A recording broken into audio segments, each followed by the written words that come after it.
चतुर्भुजो जगन्नाथः कण्ठशोभितकौस्तुभः पद्मनाभो देवगर्भश्चन्द्रसूर्यविलोकनः जगन्नाथो लोकनाथो नीलाद्रीशः परो हरिः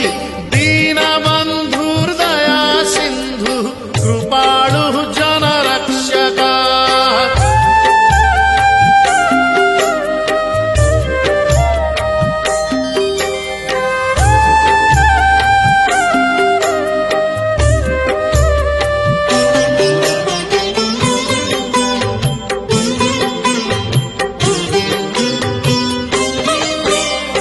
कम्बुपाणिः चक्रपाणिः